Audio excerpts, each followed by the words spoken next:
UP के मिर्जापुर के gym में धर्मांतरण वाली साजिश रचने वालों पर पुलिस का शिकंजा लगातार कसता जा रहा है। अब इस केस का एक और मास्टरमाइंड पुलिस की गिरफ्त में आ चुका है। माना यह जा रहा है कि इस गिरफ्तारी के बाद पूरे मामले में कुछ और बड़े बड़े खुलासे हो सकते हैं। हम आपको दिखा रहे हैं किस तरीके से मिर्जापुर में साजिश रची गई, और आपको ये भी बता दें कि फोटोज और वीडियोज को पुलिस की तरफ से बरामद कर लिया गया है। आरोपियों की गिरफ्तारी ताबड़तोड़ पुलिस की तरफ से जारी है। विदेशों तक नेटवर्क फैला हुआ है, इसीलिए साजिश के तार अलग अलग जगहों से जोड़े जा रहे हैं। मास्टरमाइंड पहले ही गिरफ्तार कर लिया गया है और इस पूरे मामले में फंडिंग का भी खुलासा हुआ है।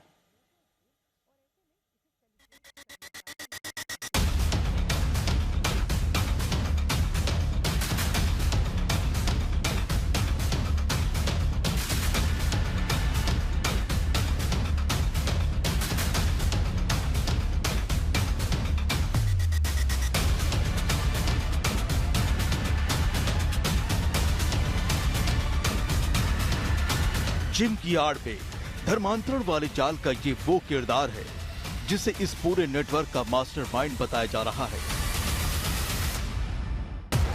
दावा है कि पुलिस की गिरफ्त में आए इमरान ने ही इस साजिश का पूरा प्लान रचा, कई लोगों को साथ जोड़ा और धर्म बदलवाने के लिए कई हिंदू लड़कियों को टारगेट किया। केस का खुलासा हुआ, साथियों की गिरफ्तारी हुई तो इमरान ने विदेश भागने की तैयारी कर ली, लेकिन वो पुलिस की गिरफ्त से बच नहीं सका। इमरान पर पुलिस ने 25,000 का इनाम रखा था और उसे गिरफ्तार तब किया गया जब वो दिल्ली एयरपोर्ट से फरार होने की फिराक में था।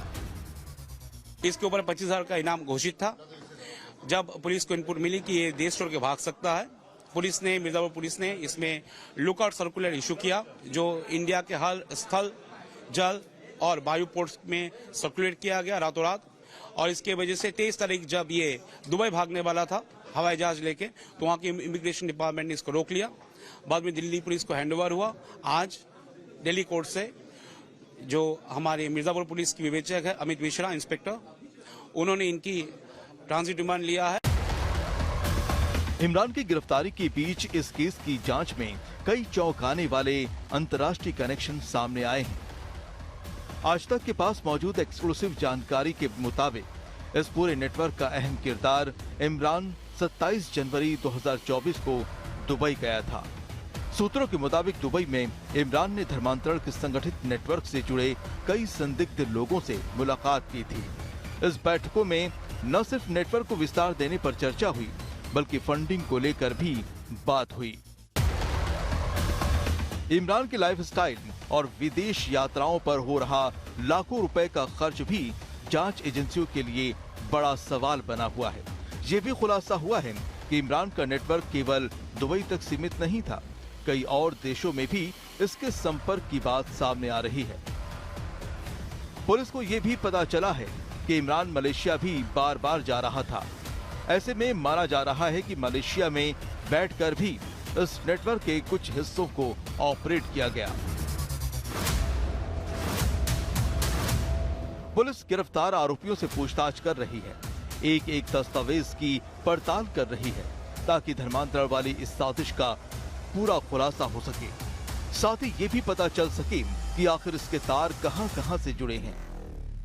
मिर्जापुर के धर्मांतरण मामले में पुलिस लगातार छानबीन कर रही है। इस तरीके के एविडेंस आप देखिए कलेक्ट किए जा रहे हैं, जो कि काफ़ी तादाद में हैं। और यहाँ पर जो धर्मांतरण की महिलाएं आती थी, आरोप पत्र हैं, उन सभी को पुलिस अब इसको जब्त कर रही है। एक एक करके इन सभी को कलेक्ट किया जा रहा है, चूँकि काफ़ी पुलिस ने इसमें पाया और ये हर जगह उस छापेमारी को भी देखा जा रहा है कि किस तरीके से क्या क्या एविडेंसेस हैं, उनको भी कलेक्ट किया जा रहा है। और इस सभी चीज़ों को लेकर ये पूरी कलेक्शन किया जा रहा है।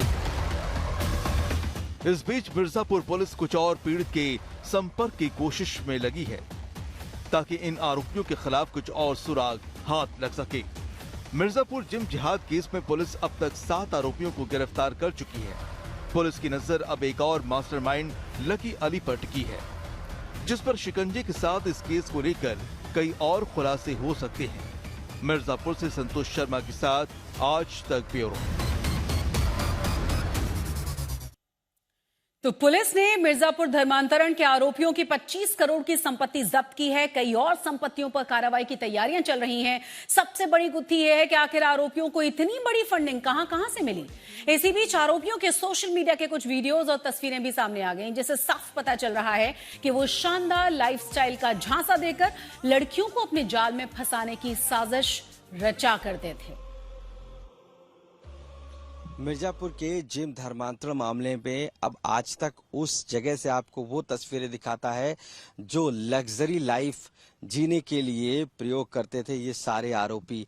उन कारों के बारे में हम दिखाते हैं आपको, जहां पर आप पाएंगे कि यहाँ पर ये एक्सयूवी कार्स जो हैं जिनका प्रयोग किया जाता था उस धर्मांतरण के रूप में उन आरोपियों के द्वारा उनका प्रयोग किया जाता था। ये आप जो गाड़ी देखेंगे ये एक्सयूवी गाड़ी है जिसका प्रयोग आरोपी करते थे उस अपने पूरे धर्मांतरण गैंग को चलाने के लिए। इसी गाड़ी के जरिए से आप पाएंगे कि यहाँ पर महिलाओं का शोषण होता था। उन जिम में आने वाली महिलाओं को इसी गाड़ियों से घूमने फिरने के लिए ले जाया जाता था। अगली गाड़ी हम आपको दिखाते हैं, ये है वो गाड़ी जो ब्लैक फिल्मिंग है। यहाँ पर लोगो लगा था पुलिस का, वो हटाया गया है।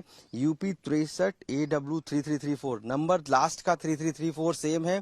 ये गाड़ियों की पहचान थी और इन्हीं से आरोपी महिलाओं को धर्मांतरण के दौरान घूमने फिरने के लिए ले जाते थे। आप काले शीशे देखिए इनके, इन काले शीशों के अंदर से आप देख नहीं सकते हैं, यानी कि नियमों को भी ताक पर रखकर कानून को ठेंगा दिखाते हुए ये पूरी तरीके से महिलाओं को इस ब्लैक फिल्म के अंदर बैठाते थे और घुमाते थे, बुर्का पहनाते थे, धर्मांतरण करते थे और इन्हीं गाड़ियों से घुमा करते थे। अगली गाड़ी की तरफ हम आपको ले चलेंगे, तब आपको दिखाते हैं किस कदर ये बिना नंबर की गाड़ी, यानी कि बिना नंबर की गाड़ी, नंबर भी मौजूद नहीं है इस पर, और इस गाड़ी को भी प्रयोग करते थे। ब्लैक फिल्मिंग लगी हुई है, अंदर देख नहीं सकते हैं आप।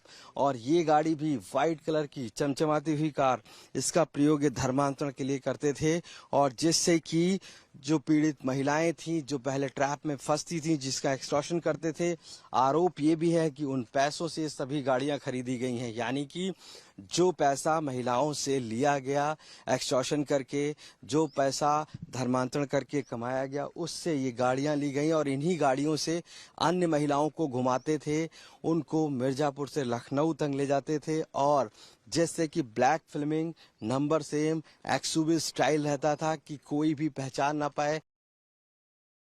और इस खबर पर तमाम जानकारी के साथ हमारे संवाददाता आशीष जुड़ गए। आशीष, इस पूरे रैकेट में कितने लोग और कौन कौन शामिल हैं और कितने लोगों का शिकार इन्होंने बनाया है, क्या इसके बारे में कोई जानकारी मिली है? बिल्कुल, देखिए अभी तक शुरुआती जांच में अगर हम बात करें तो ये दो या तीन महिलाएं जो है वो सामने पुलिस के आई हैं, क्योंकि सभी अमीर महिलाओं को ये शिकार बनाते थे, इस वजह से बाकी महिलाएं सामने नहीं आई। लेकिन उन्होंने पुलिस से जरूर संपर्क किया है और अपनी डिटेल्स शेयर की है। और सबसे बड़ी बात है, इस ग्रुप में तकरीबन 8 लोग हैं, 7 अभी गिरफ्तार हो जा चुके हैं, एक अब भी फरार है। इमरान कल गिरफ्तार हुआ था, अभी लकी अली खान जो है वो अभी भी फरार है। और इससे पहले भी चाहे वो फरीद हो या इरशाद हो, ये इसमें जो कांस्टेबल इरशाद है वो भी मौजूद है। फरीद का एनकाउंटर किया जा चुका है, गिरफ्तारी। तो ये सभी आरोपी आप सोचिए कितने समय से ये चला रहे थे नेक्सस। और इस पूरे मामले को लेकर कई पीड़िताएं जो सामने नहीं आती हैं ऐसे केसेस में, बामुश्किल कैसे भी उन्होंने संपर्क किया पुलिस को और अपनी बात बताई, जिसके बाद ये गिरफ्तारी हो पाई। आशीष, एक और सवाल ये, जो फंड्स की बात हम देख रहे हैं, अलग अलग जगहों से करोड़ रुपए की जो फंडिंग हुई है, क्या कोई भी एजेंसी किसी की भी स्क्रूटनी में ये नहीं आया कि ये फंड्स बाहर से क्यों आ रहे हैं इस तरीके से? क्या प्रशासन की कोई जिम्मेदारी नहीं थी इसमें?